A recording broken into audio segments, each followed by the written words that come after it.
Hey everybody, it's Cinnamon Cooney, your Art Sherpa, and today I'm going to be showing you how you can create for yourself this gorgeous, let me move this down a little bit. Oh, I zoom back out. I'll Yeah, get you. I think we're zoomed in. I think I am. This gorgeous Halloween candle with a ghost flame. So it's not a full ghost writer, it's a ghost flame. Oh, we He's a, focus on him. he's There we a, go. he's a boo flame.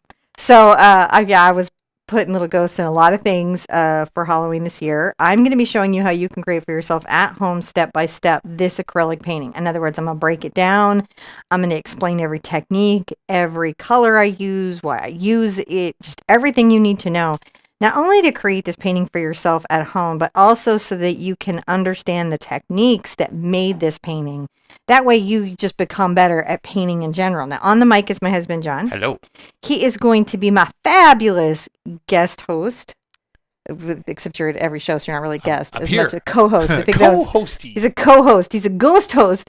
He is our Ghostbuster host. Yeah, so he's going to be co-hosting today, and what he does is he makes sure that the cameras are zoomed in. You'll saw the camera changed angles.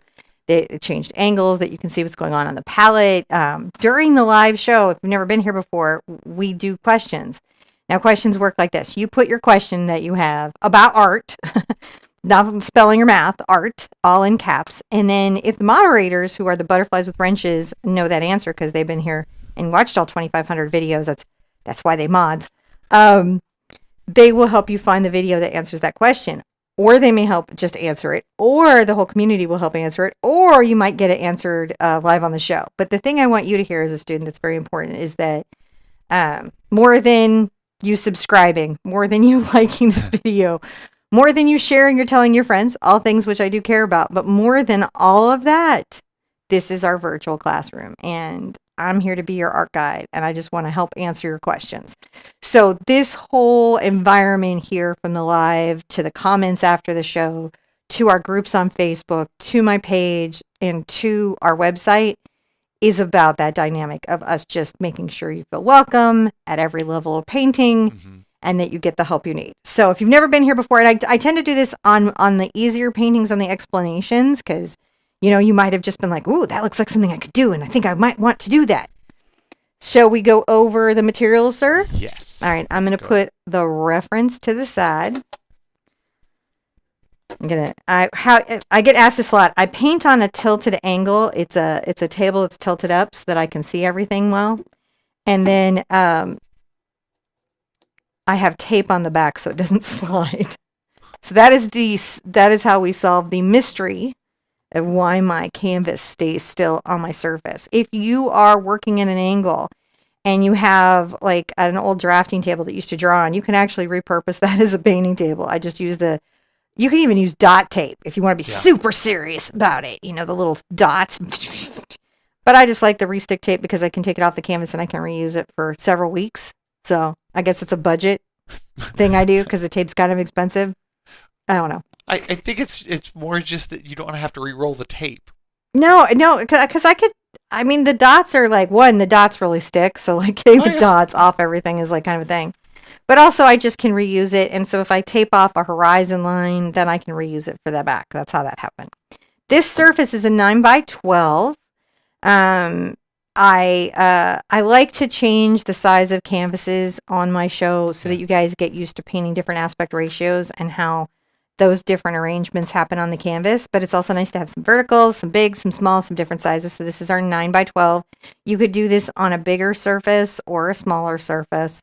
It is the Art Alternatives Classic Cotton Canvas. That's what I like. I really like that. I mean, I like other things. I like Frederick's, of course, when my wallet is feeling super good. Though they have some really good economy options and their aqua canvases are there. I love Ampersand. That it does have to be when my wallet is good. There's lots of canvases, Masterpiece.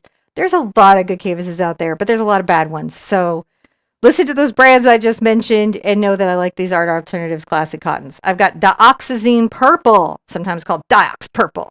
Quinacridone Magenta. In the paint brand line that I paint with, that's Quinacridone Deep.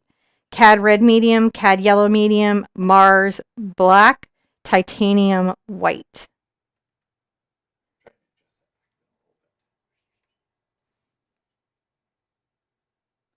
Okay, Just making sure that's what it was. Because of the bubbles in it, it looked for a second like I accidentally put out my gloss glazing liquid. It was paint. I didn't, so it's okay. But you notice that's how I checked it. I was like, that's how much those things look alike. Sometimes where you're like, what is that? Titanium white. That'd be the quickest way to know, like, did I put out the right white? So it's just the regular white. Now, you don't need to have pure CAD paint, and you can use hue. That's totally fine, or close approximations. You could use pure magenta. You do not have to have these exact colors. This is not... Oh, you know what I forgot to put out? No. The phthalo blue, which was listed in the thingy. Woohoo! And phthalo blue. Look at me go. And you can see my paint tubes. These are my paint tubes. They're a mess like your paint tubes because I haven't crimped any of them. All right, so I have some phthalo blue out there. That's just a little bit for the flame, just to give it a little color and to also make the blue-black of the vase. So, simple stuff. Are you guys ready to jump into step 1? I am now. I finally got all my cameras back to normal. They're all being wonkety for me. Wonkety? We'll give them a step, though. All right. Step in the right direction. So, if you're using the traceable, you can transfer it onto the canvas right now if you've never used a traceable. I have a video on how to use our traceables. And you basically just go to the website, print it out to the size of the surface that you're wanting to do. And then you're going to use one of our transfer methods. We give you several options. You can also use production, gridding, other ways, but this is just a way. Or you can freehand it with me, which I'm going to show you right now how to sort of do. I'm going to get a small brush. I'll go ahead and get this brush. This is a number 6 Catalyst by Princeton. It's just a small little bright. I'm looking for the square edge. And I'm going to come down from the top. And kind of, I can do this in black because the candle's black. I'm going to make a little mark right here. And I'm going to come down to about 10.5 inches down from the bottom. Maybe a little closer to that. And let me check this from the top too. I like to check these things. All right. Measure. I'm just measuring, just making sure that these sort of relate to each other a little bit similarly, if that makes sense. They don't have to be exact at all. They don't have to be exact at all. Man, I keep doing this and then I lose my finger place. Isn't that weird? I have, that's funny. That was a funny moment for me. All right, I'll come down here to about 6.5. It could be between 6.5 and 7.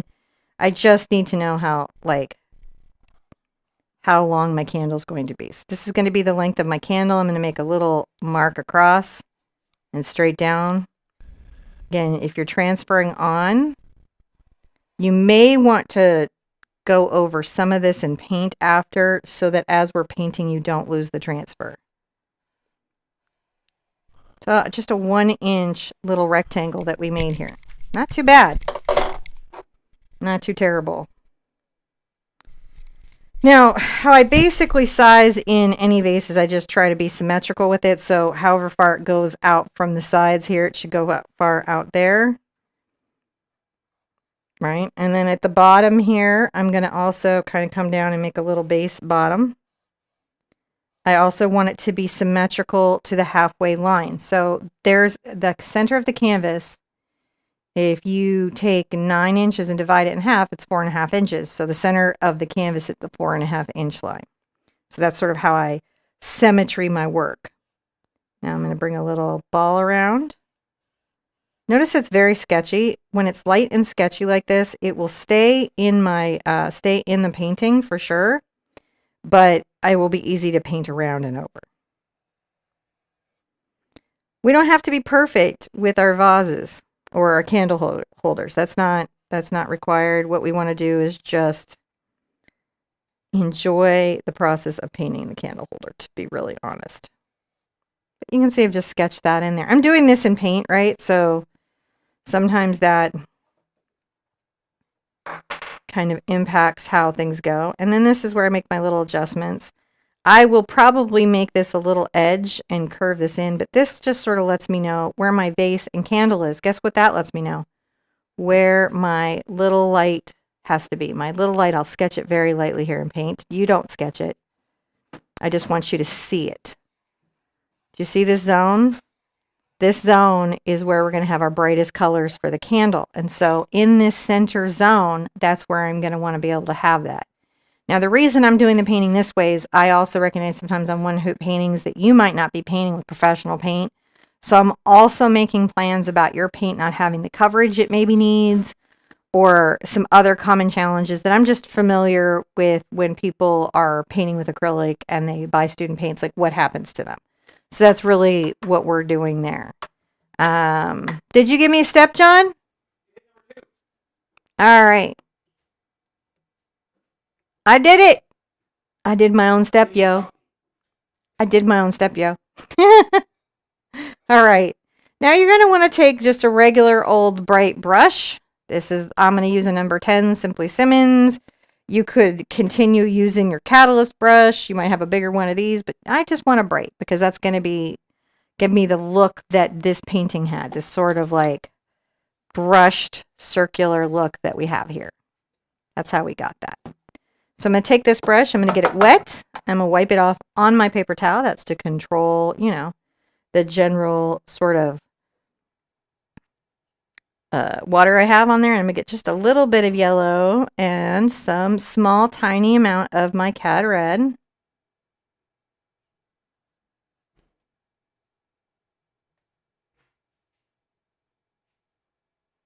Make a yellow orange.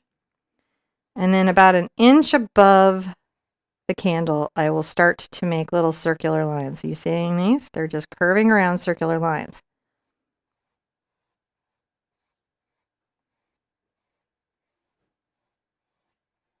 Even where it's painted solid, I'm going to continue this brush stroke.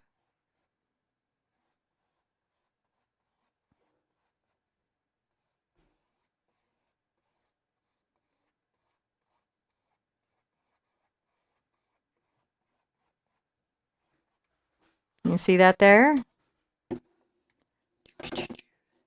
Have that moved up, I think. All right, you can kind of see how that's looking there. Before this gets dry, I'm going to take a little bit of my red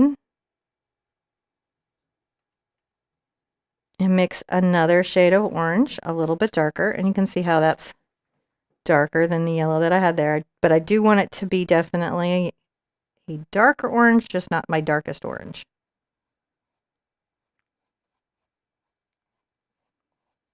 You did this a little bit with the Jack Skellington. Oh, you know what? I forgot to get on my live chat. Where am I at? Hello, where's my live? Where's my live at? I'm sitting here and I'm forgetting to look at my own live chat. Silly, huh? You're asking if you're going to paint another sugar skull. I gotta paint another sugar skull. Potentially, yes.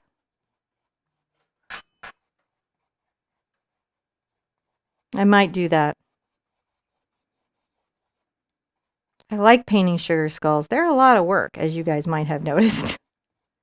Just bringing this down. But you'll notice that I'm coming on the wide, and these brush strokes are just curved.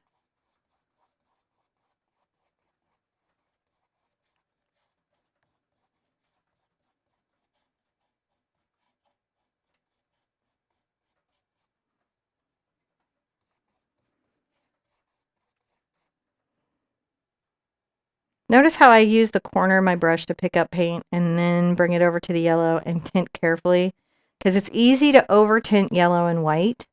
In other words, to add so much other color to it that you can't get its base color back. And that's a way that we waste a lot of paint. So if you can get a little palette control going, that can help you manage your paint a little better, and then you won't have wastage. I'm not as particular about it coming out here.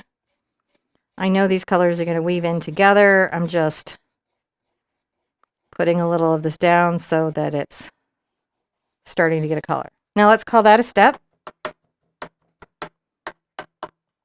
And we're going to keep going. Woo! All right. So now I'm going to do an interesting thing. I'm going to take a little bit of my Cad Red over to my Doc's Purple.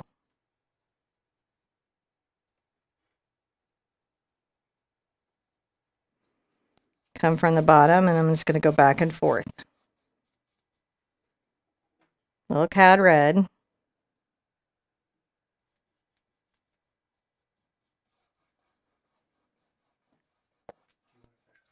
I would love a fresh coffee. And also a soda. So I'm just working that in. I'm not doing curved strokes right across. Here under the vase, I'm going to go back and forth on the horizontal. This is dark enough to paint out the vase, so you've got to think about that a little bit.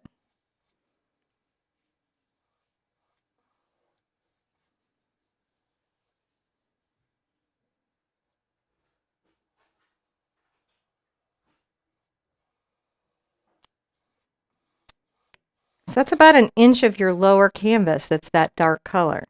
Okay. Now we're going to start to curve some more color up around here. So I'm going to take even a little bit of my magenta into my purple and my cad red. That's quite an interesting color combo, but again, it gives you some differences. And I'm going to curve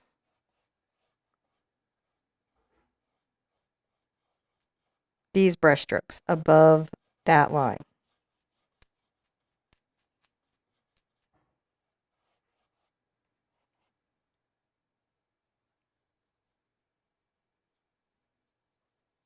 Adding a little more red where these areas might join. And not painting it in that deeply there. So I add a little more red to my mixture.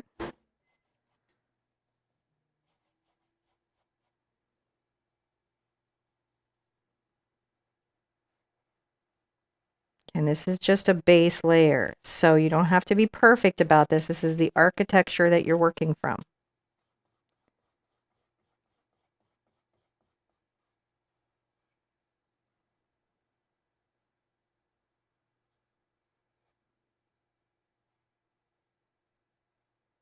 I can curve in my line here if I want to shape my vase. So you can see how that gave my nice vase that nice little curve there.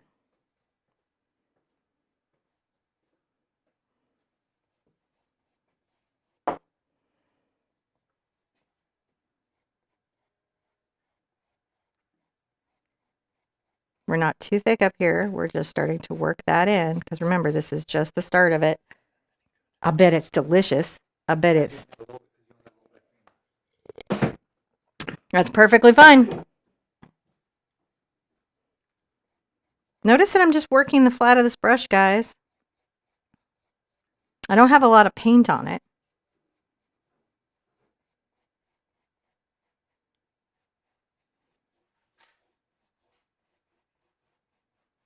I'm being a little careful there.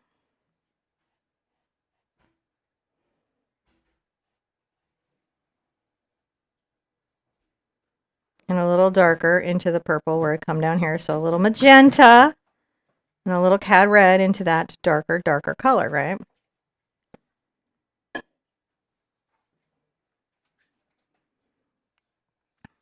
Be horizontal line down here and then curving around the vase.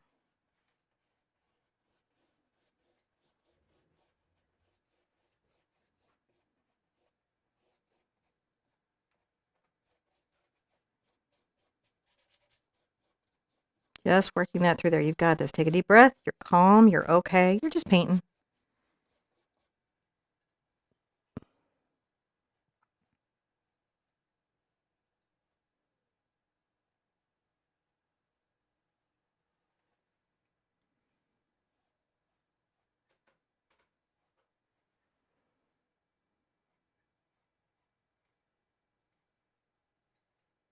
So generally what I'm trying to do is just match both sides of my object that's symmetrical.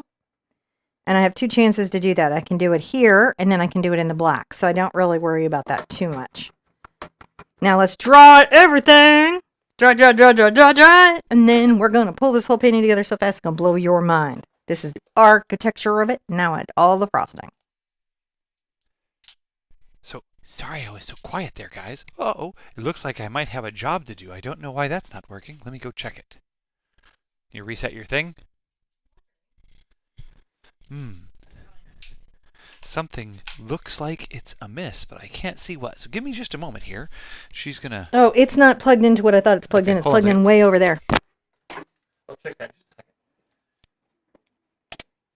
I want to dry this because I want my paint to layer on top of what I have here. Are you okay, babe? Yeah. We unplugged our own hair dryer. It sounded more dramatic than it was. So just give me a moment. Then we'll... Okay. Now it should work. Okay, you guys ready? I think so. All right, we're going to dry it. Okay. There it goes. Yeah. So, sorry about that. We've been rebuilding the studio down here. We had to make some, we had to rotate it, and because the way that we originally thought we put it in here just didn't quite fit. So, we had to rotate it and rebuild it, and now it fits much better. And it's much safer and easier for someone to get in and out of a chair. And I just have to finish making the rear curtain there a little more reliable in how it's set up. So that's what's been going on there behind the scenes. Sorry, I was so quiet there. I was making. You're doing great. So You're perfect. On the fourth step. All right. So now I'm going to take a little of my yellow on a clean brush. I've rinsed my brush out. I'll take a little yellow, smidge of white into it. Not much.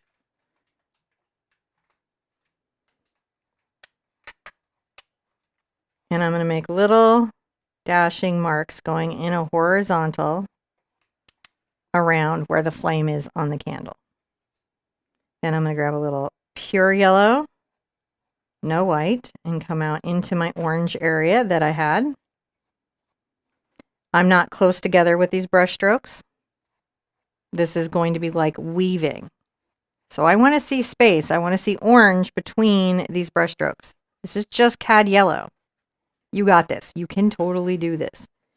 It is okay to bring some cad yellow down into the purple area. Light radiates out. This actually teaches you a little bit about the radial gradation of light and the vertical radiation of light, where it's lighter and then darker and then also a radial. So you've got two light directions kind of happening here. But we're focusing mostly on our candle. Take a little bit of cad red and mix it into cad yellow and make a nice sort of bright orange. Weaving this around.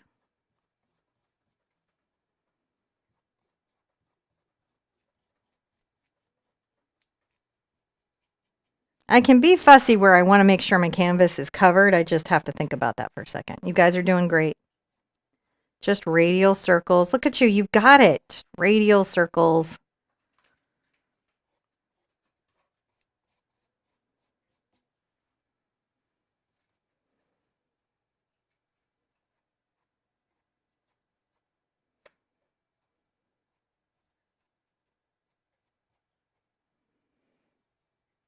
Orange here and there.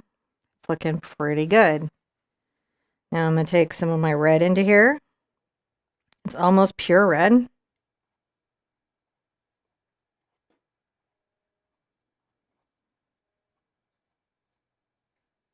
That's kind of in that outer edges. I might even curve that corner now just to make sure I have a nice curve on it.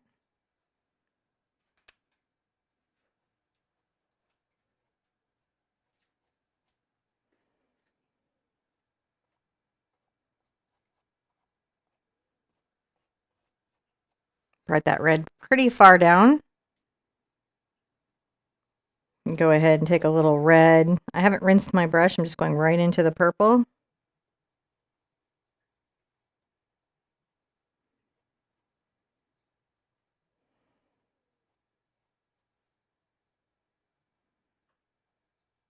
And little light marks of the dark up there.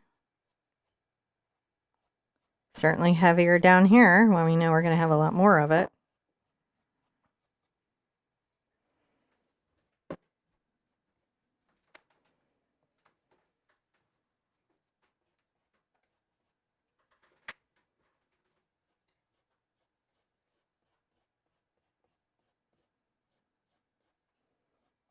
Still keeping a little bit of that curve going.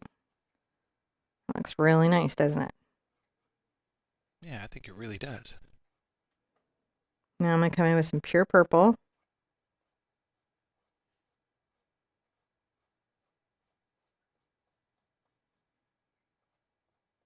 Just a little bit at that bottom. See how that's just creating that. The idea that this is much deeper, darker. I will sometimes come and brush my brush from the edge coming in to make it feel like the radial is coming in through off the surface, places that we can't see. Ways as artists that we can talk about the world off of our canvas, on our canvas. A little bit of a light dusting up here. I don't want to be too dark with it.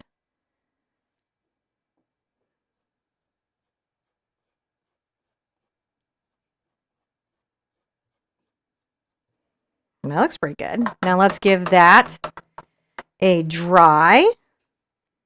Actually, I do see an area I need to kind of smidge up though before it dries. Oh, yeah? I'm going to take a little yellow and I'm going to just make sure that the area reading up for my candle has nice balance and symmetry too. Because the light has a symmetry as well. There's a lot of symmetry in this piece. So it's just trying to find that balance through the radiating light as it comes out. Mm-hmm. Now let's give that a dry. Quick dry. Dry. Yeah. And as I was saying, thank you guys. We've been doing a lot of mods and changes here in the studio, and I really appreciate everyone coming and joining us here in the live. It's really nice to see everybody. If you haven't had a chance to join us in the live, it's something you should consider doing. It's really fun. There's lots of people here really enjoy seeing every day we go live. And it's just a pleasure to see everyone. So thank you guys for being part of our art family and doing all this kind of fun stuff. Because we'll be painting here. Keep on painting. And drying. Important to dry between your layers so that you don't smudge the next one. Now, you guys might have noticed, right, that I'm not having to dry as long today as I was yesterday on the Ghost, and that's because I'm not using any agent that slows down the drying time. Oh. Now, I'm going to come up my vase a little bit. I think at least an inch up my vase. So you're saying there's no invisible agent putting an unseen force on the painting in this one? No. Are you sure? Yes, I'm sure. I don't know what we're talking about.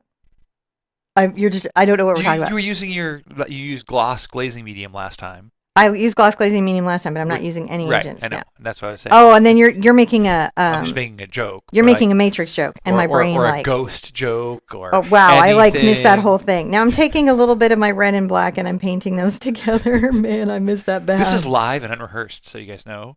These well, bad not jokes, that we would rehearse bang, it anyways. They fall like on the floor all by themselves. Yeah. What were you teaching? I don't even know, man. Something about that table's that extending. painting. I'm gonna hear comments about. So you're extending the table back. I now. am extending the table back Now, using red and black. There was a lot of questions about this. Why what were you doing there? So you were just painting that background down a little bit so that you could extend it down and not have to fake it. Yep. So thank you. That is exactly a true story there. I'm gonna take a little more black and I'm gonna make sure I kind of brush it up towards the front. And I'm gonna guess that the reason why you left the white on the vase and the candle is because student paint doesn't cover as well. So if you left it white, it's easier for the next paint to come over the top. Well, and also I'm going to paint black in a minute. And it'd be really hard for them to see it black. Oh, that's true. I'm going to add a little red. And I'm going to add some red to the top of my table. That's just historically why you've done it. That's just historically why I've done it. And would it be a good reason to? I'm going to take a little more red. And you'll notice that I'm just glazing that up. And this is going to create a nice little... So you're using your T-square as an edge that you could put... I'm using my T-square as an edge to paint against. And you could put a piece of tape there? Yeah? I could put a piece of tape there. Okay. Look, my job is to be the people in the thing. We were just going back over the stuff. Oh my goodness. So I'm just going to continue to do this down here and blend it down. And what you should get when you finish that is this line... this sort of edge line that you get. And yeah, you can put tape down to paint that edge line, but I just use my T-square. Or you could just be very careful and paint a straight line. That's also possible. Could wing it too. So I'm going to grab some just red onto my brush.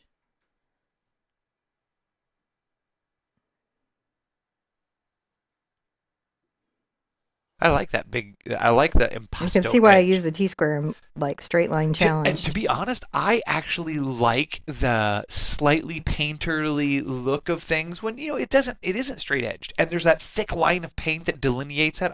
I like that aesthetic of painterness. I'm with you. You see it? I do. Now I'm going to take my brush And I'm going to load up some Doc's purple, and I'm going to come across here.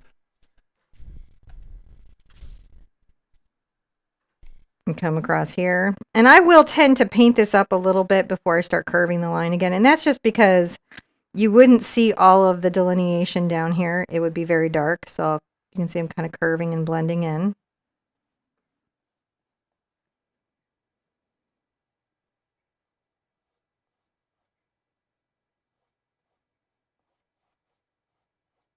And then I'll curve that up.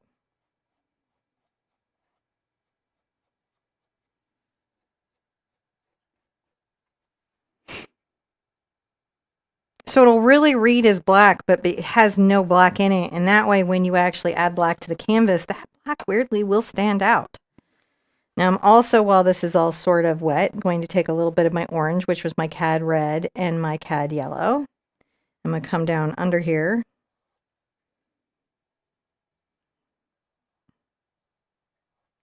And just wet into wet, kind of blend a little highlight up. You can kind of see that right there. I grabbed a little white and yellow there. So underneath the vase, there's a little bit of a highlight. You've got the red glow at the back. We've got the table now.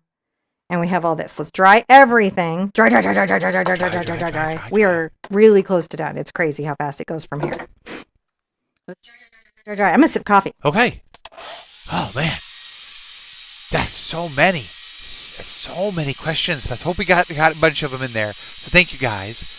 Yeah, thank you for being here. This is really fun to do this. This is a nice little one. And the great thing about this little guy is that you could add him to furniture or other things as just a little decoration around.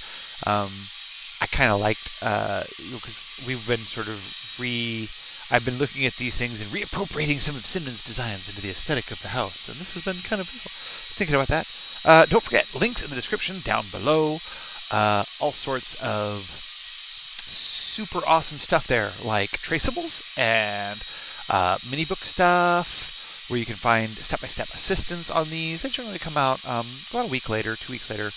And let's see here. There's a calendar and there's a store. You can, where if you can't find these supplies in your local place, you can get them online from us, because we sell them there too. We do. We do. You ready, sir? Step 6. Yes, I'm going to get my number 6 catalyst out. It's just a nice bright, little bit smaller. I like to have, when I talk about assorted brights, I mean you should have brights ranging from like wide like that down to small brights. Just try to have an assortment of brights and filberts and rounds, those kinds of things. You just want tools when you're painting. I'm going to take a little bit of my black here, and I'm going to mix it, interestingly enough, with my blue. With my phthalo blue. And I'm going to come here and very carefully, I'm going to paint in the candle.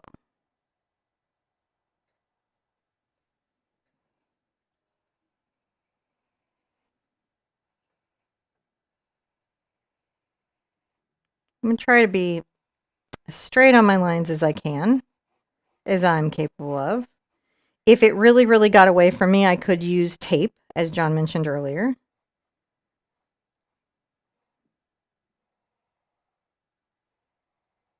I'm going to very carefully paint in, as symmetrically as I can, this vase. So you can see I use the shape of my brush to have some control over different spaces. You know, the edge of the brush, if I paint along the edge, it gives me clean work.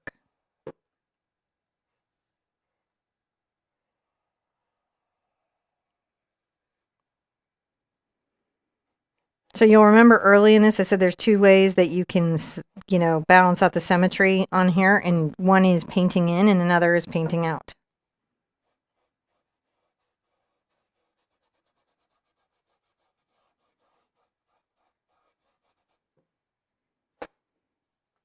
Little blue, little black. Let's paint this all in nice and dark.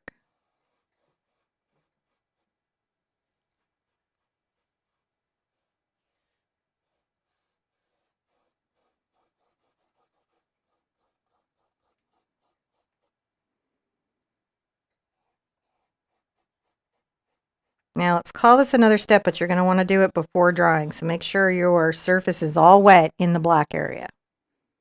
Once your surface is all wet in the black area, you can come here and add a little bit of white. You can even get a little purple if you want to have some color from around the area.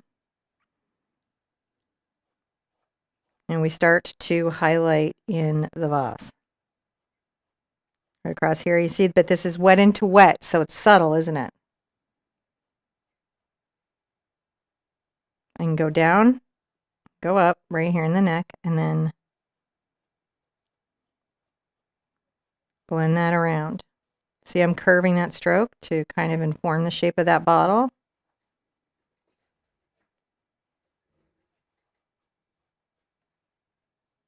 Sorry, I was being silly earlier, babe. What do you mean? I was being a little silly earlier. All right, now I'm going to come in the center of that candle and just start the first little shading of it.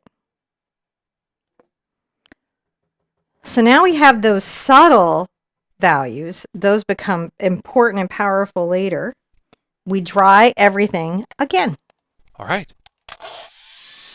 And to dry, making sure that everything that we need there is ready for the next layer. Man, super nice. Hanging out with everybody here in the chat again. Love to see you guys. Man, if you don't, I don't know what to tell you, except that, yeah. I'm ready. Yeah, I know you're ready. I'm not ready. I have so many things to say, but my cat has my tongue. Well, considering how allergic you are to cats, you should get that cat out of your mouth. All right, I'm going to add some white paint to my number 6 Raphael round. What I'm looking for is a round with a good point. Now, if this is your first time using your paint or you're not that familiar with painting, there's something I'm going to want you to pay attention to right now. We're going to come up from the candle about at least a ½ inch, and we'll make a little mark. And as I'm painting this, right, and I'm going to come here and I'm going to make a little S stroke. I'm going to curve out toward the right. See how I make that little S stroke? What I want you to pay attention to is if you can see your white on your surface. If when you paint out your white, you can't see that at all, you're going to have some issues, like you're going to need to paint some things white first. So you're going to need to do 2-3 coats. You would dry it and then do 2-3 coats. And one of the first colors I actually recommend to students to upgrade is the white, because the white helps you make up for other less expensive paints. I'm going to bring this around here, and I'm just following the shape of the flame. See, I'm joining that together. I do.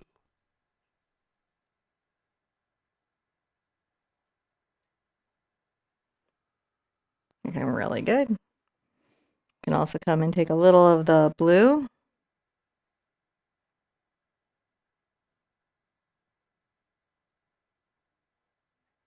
A little blue in the flame. If you want. You don't have to have it. All right. New step. Down here at the bottom. Now, if you're having trouble with coverage with your paint, when you're going any colors over other colors they're not showing, you paint this white first, dry it, and then paint the colors. Actually, I may do that to show you, okay? So if you have paint that's giving you grief, I'm going to take my little brush here, and I'm going to go ahead and just lightly, see how I just loaded it on the edge here?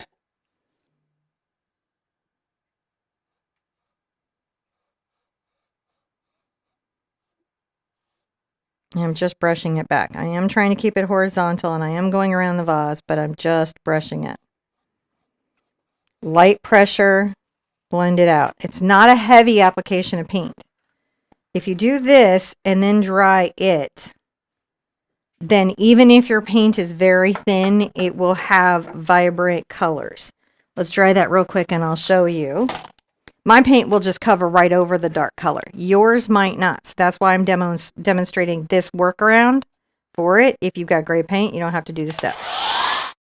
So you just have to dry between these steps so that you can understand how to do this little technique thing. Oh, okay, nope. She need more. Okay, I don't know. She's just. It is drying fast. It's just. You just messing with me now? No, it was just. It felt like maybe it was. Same it step. felt moist, but it wasn't. It was just cool. Same step. Same step. So now I'm going to put out yellow paint because I used up all my yellow paint, and that's okay. I don't need too much of it left. I'm just going to put a little yellow there. Now, we're going to come and grab a little bit of red and yellow. Loosely mixed, and we're going to just brush it out on the surface.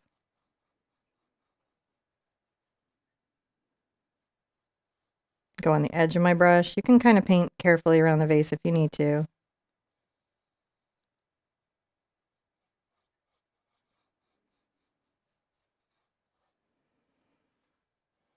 Don't want to go out too much.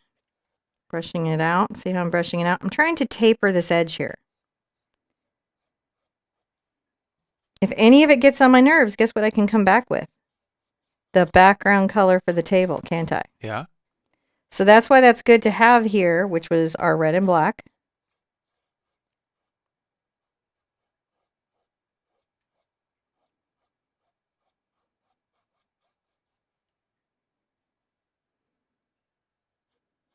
So anytime you want to fix that taper, that's what you can come back with. You just go in your little versions of red and black, which will give you kind of a brown, but it will let you control value. Like if I want to make sure I have a very dark front, I can come in like that. Grab a little bit of my red here.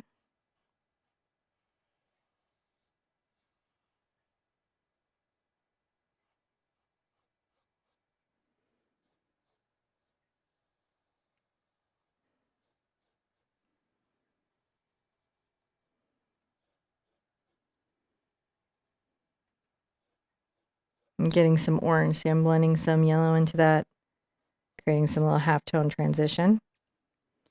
Rinse out. Nope. And I'm going to want to add a little yellow orange kind of over towards that right. Grabbing a little yellow. Notice that I'm kind of on the edge, dancing it. I do. Dance it. Dance it, John. I'm not a dancer. That is a true story. You can dance. You just choose not to. Just often not much of a dancer. Perfectly fine dancer. I'm just wiggling the corner of my brush. So I've made it orange. I've taken cad red and cad yellow and I'm putting it together on my brush and making orange. And I'm just kind of wiggling some of that down here so that there's little variants of light. Notice I'm just not even being particular about it. I'm just being messy and I'm just putting it down. That is okay. Does not have to be tight or fancy or particular.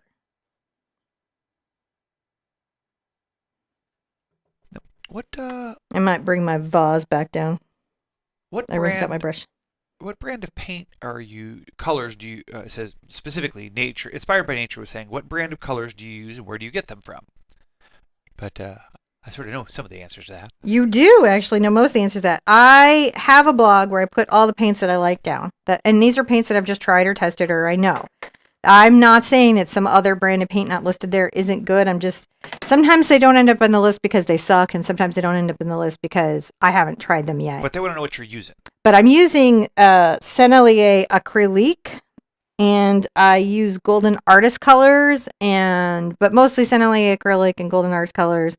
Outside of that, Matisse d'Ervan, I will use Holbein, I will use M. Graham or Da Vinci, or Amsterdam, or PBO. Those are ones I can think about. But this is pretty much, I have every color from like this line. Every color. Yep. And then after that, I have the most golden.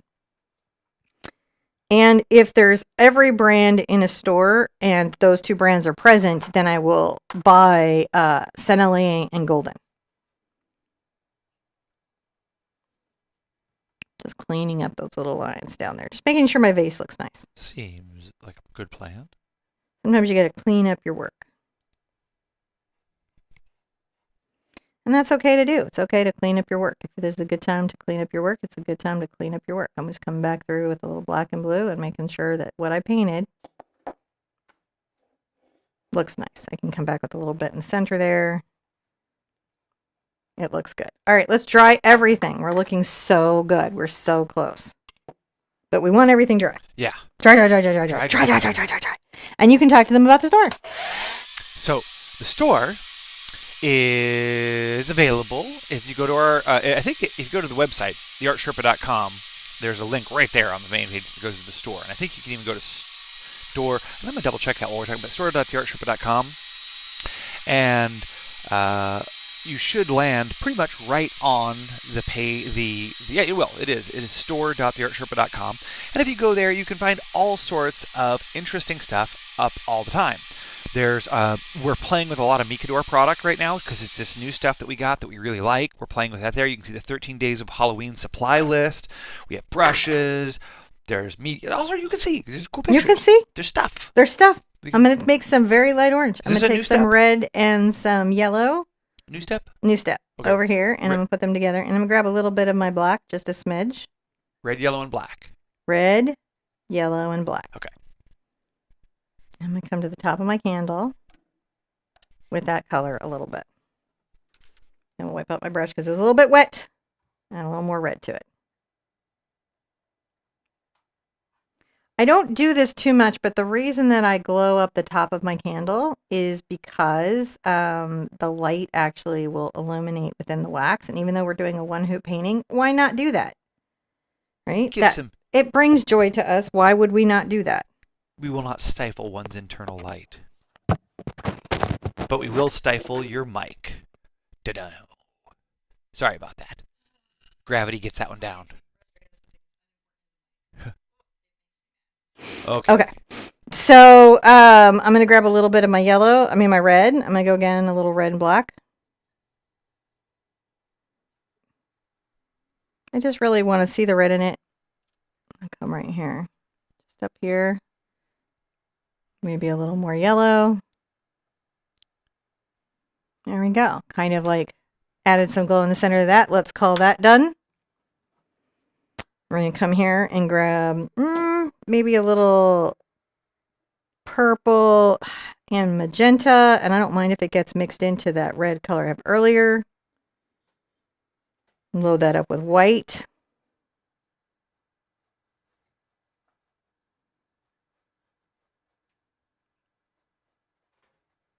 Just little marks down. I'm still on my number 6. Catalyst brush here. It's still bright. Just down, across, curve, curve, curve. That's all you got to do. It's not particularly serious. Then I'm going to wipe my brush out on my towel. Sherpa dance. That's right. With some more white. Add that there. Add that there a little bit. And come back into my deeper purple. And put that there. And grab that highlight purple. Maybe a little more white on it. I don't mind if it gets some red in it too. Just adding a little bit of a highlight in the center of that candle. And I can even go a little more. These are curved strokes. Let's call that a step. That's just a step. You don't got to be stressed on that at all. Now, this is dried at this point, and I am going to grab my number 6 Raphael round. It's got a good point. And I am going to put my glasses on, and then I'm going to load up a little of my black and blue mix, and I'm going to come here into the flame. I'm going to make a little circle, a little oval, and another slightly bigger oval. And then a little open mouth. It kind of looks like a peanut or a kidney bean. I don't actually know what a kidney looks like. Like, I kind of have an idea what a kidney looks like because we name a lot of stuff kidney things, so I kind of know, but like, I probably would not pass a test on trying to find a kidney. Now I'm going to bring up a fine line up here. That's the wick. That little wick going up there. Sometimes I will come in on the outside and I will just, this is so light. Only do this if you have control and can do a light line. This gives you a little contrast. But if you're not good at the light line, probably not worth doing. Let's call that a step. Now I'm going to take my Cad Red and my quinacridone magenta. I'm going to mix them together.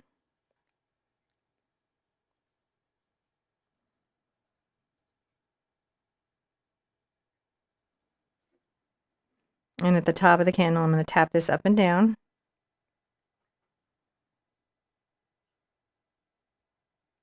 Get a little lower with the wick, then back up here, a little tap, tap, tap. Should be bumply lumply. Back on the toe of my brush. You see that load?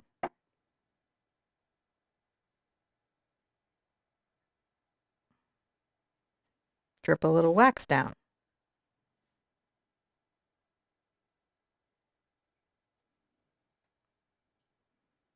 Drip a little wax down.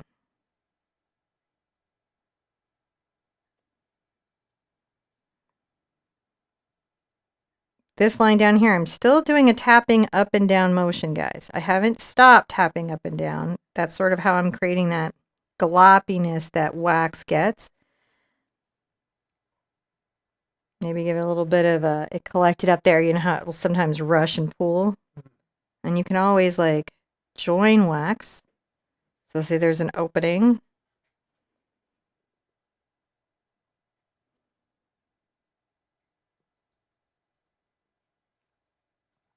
And I even come away from the candle a little bit, like there's a little bit of wax that like kind of broke gravity and then it caught back again.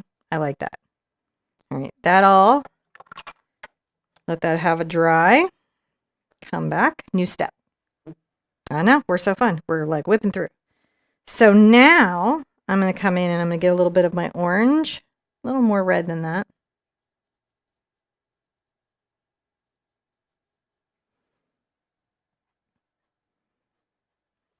And I might even like kind of wipe off the extras so that it's not too heavy on the brush.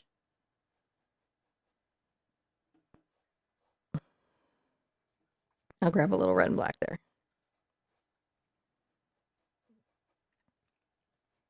And then a little bit kind of blended down there. So it's like, it's here, but it's not overwhelmingly here. And I'm going to add a little, not all the way across, just a little at that top, just a little.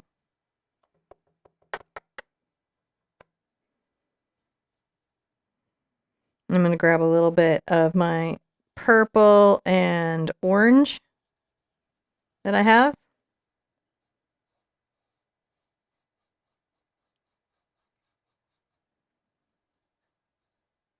Just make sure that there's just a little bit of kind of a shadow coming out from the vase.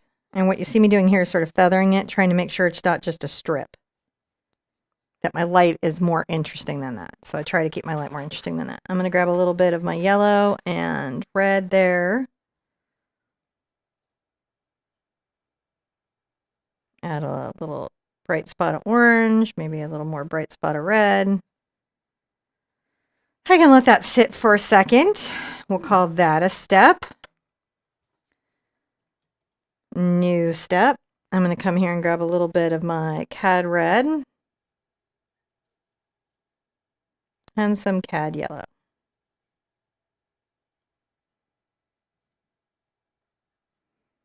And come on top of my wax there, and I'm going to build out little red highlights. Same tapping motion. And honestly, I kind of like it if I can see the paint built up on it.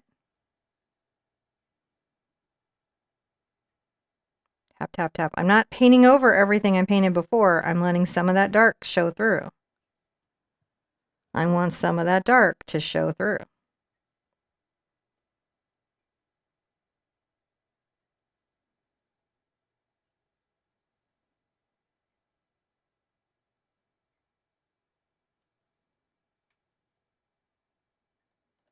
Kind of rinse that out.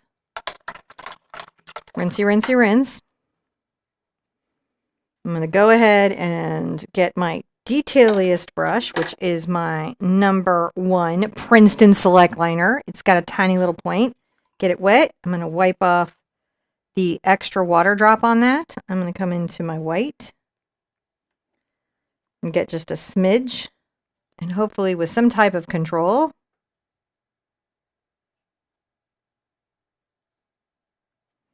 Add a little reflection to the eye.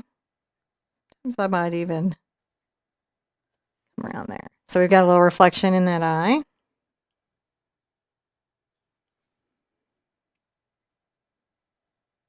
I'm going to come to the top of the wax with a little bit of white too. If it won't paint over because your paint's too wet, you can just dry it with a hairdryer. Might add a little bit there.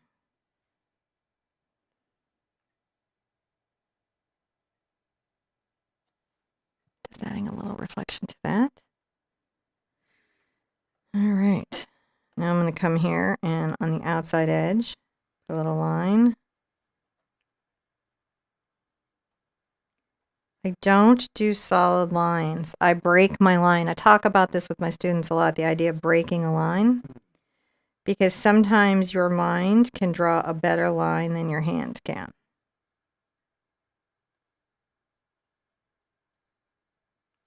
So by implying these little elements and moments of light where it's wickering in and out, that can really, really help you. I'm going to grab a little white and maybe some of my purple color.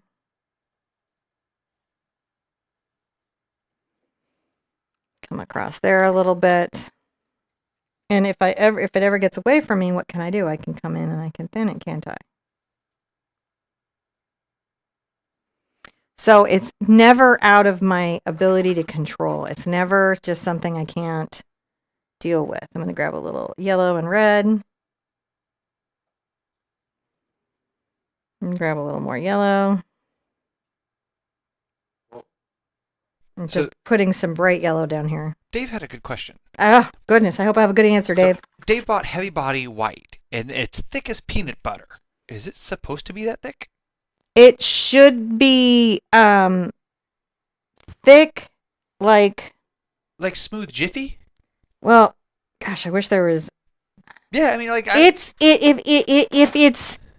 if it's refrigerator Jiffy, no, something has gone wrong. If it's smooth, creamy Jiffy in summer heat or butter that's room temperature, it should be, ideally it's butter that's room temperature.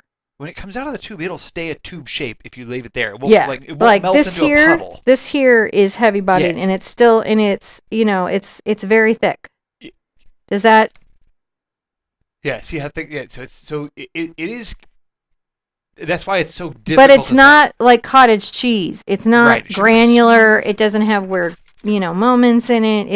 It should retain its own shape, but not be clumpy.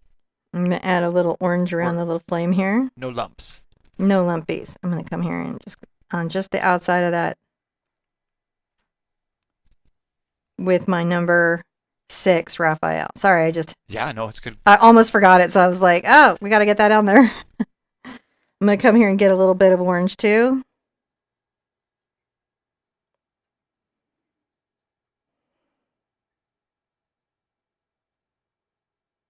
Kind of underneath everything, I'm just tapping in a little orange.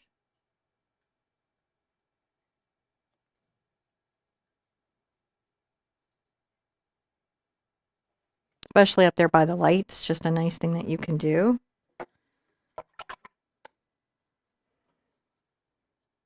Go ahead, still this round brush. I'm going to add a little bit of a popped highlight there. And then I'm going to just grab some white. Tap it on there.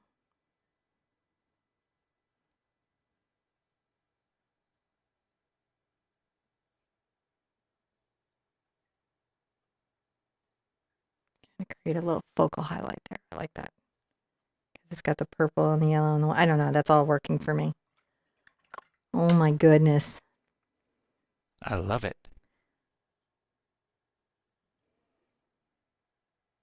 It's too much, but I'll put it a little bit down here. Sometimes I like to paint this a little more, giving it a little bit of dynamism. He's dynamic. You know what I'm saying? I do. Get a little Come under here and give him a little bit of a little more lip. So he's got a bit of an expression there.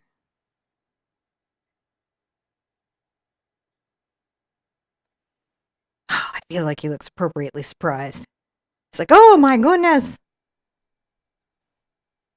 I'm going to add these little action lines to this so that there's this sort of focus and energy. Even though he's stagnant, the idea that maybe he's trembling or, experiencing that on a more emotional level, I really, really like that. So sometimes as an artist, I can go in and I can use the purview of another group of artists. Let's give this a signature, like illustration. I, as an artist, this is my philosophy. Every artist has a different philosophy. And I guess they rank us of the value of our philosophies, I suppose, by our painting skills. I don't really know what to tell you on that one. But what I'll say is that you will find that there are different preferences or beliefs among many skilled and educated artists. And I wouldn't say that they're all right or wrong or any of that. But for me, what has given me joy in my art and what I share with my students, because I believe it will give them joy, is the idea that nothing is, there's nothing that's like, fine art is neither too good for you and crafting is not beneath you. Does that make sense? If there's a fine art material out there and it would work for your project, I don't care if you're quilting, grab it. If you are doing a technique on a canvas and illustration, anime, crafting, that technique there would work for you in your current project, use it. That artist, we should, I think, be taking in a little bit of everything, be influenced by a little bit of everything. I like to stop and watch art videos from non-English speaking countries, even like, but maybe they have a technique or an idea or a way of painting something that I never would have thought of. And that, I'm going to be like, I don't know if you guys have ever seen the thing where they shake the brush and it paints a dragon. That technique actually helped me with something in a painting once. Like, I don't do that. That's not my skill or my heritage. I certainly didn't appropriate their dragon. But the idea of using the tremor in the brush to create that repeated pattern, that was useful to me. Mural painting, AAA painting, all of that. Those things all help you. So never be like, I don't need to worry about that, or that's not worth my time or whatever. It's always worth your time. Like, always. To me, it's all art. We use different words for it.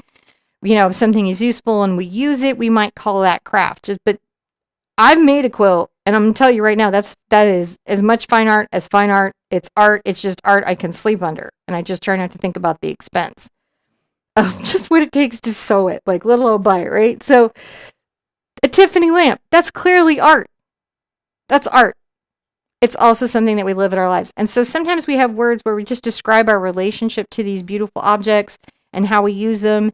And then later people decide that those things have value. And so I just say this because this last year we had NAMTA and Creativation. So this basically fine art and crafting merged together in their industry thing. And a lot of people, they felt like they would go to the lectures and they would be like, oh, but it was all this fine art, people talking about fine art. And I'm like, these are the same materials. We're all using the same art materials. We just have a different relationship to why we're using them, right? Like the little tub of gesso that you have for your crafting project over here is, I have a gallon of that same gesso. It's the same gesso. We're doing the same stuff. It's the same. It has the same amazing value. I think it makes people's lives as enriched. I think that I'm always looking for new things. I love when you guys share stuff with me. You're like, this is a really cool technique, or this is a really good idea. If somebody does something in Jello art and it will work for me on my canvas, I'm gonna use it. So that's my emotional advice for you. That's my art balmy advice for you for the week, which is be open-minded about all of it. All of it. It's all for you. It's not for some people. It's all for you. All those techniques and ideas. Glitter is free. It doesn't matter. It's all for you. Cricut works in this. It's all for you. So I think if you never worry about what other people think of it, you just go, it's for me. And then you'd be happy in your art practice. I don't know. Was that good? I hope that's helpful. All right. There's your That's wisdom for really the helpful. week. And we painted our ghost flame, which I think was a lot of fun. I actually It's an really awesome love ghost. it. And again, remember, like even here, I'm not a copy machine. I do it a little differently every time. My ghost has a little different wiggle in his jiggle. So know that yours should look like a candle with a ghost flame, but it doesn't need to be a copy of mine. It is a painting. You learn the techniques, you did the layers, you won. Yes. So on that note that you are a winner and an artist and amazing, I want to remind you to be good to yourself. I want to ask you guys to be good to each other. That's so important. And I'd like to see you at an easel really soon. Bye-bye.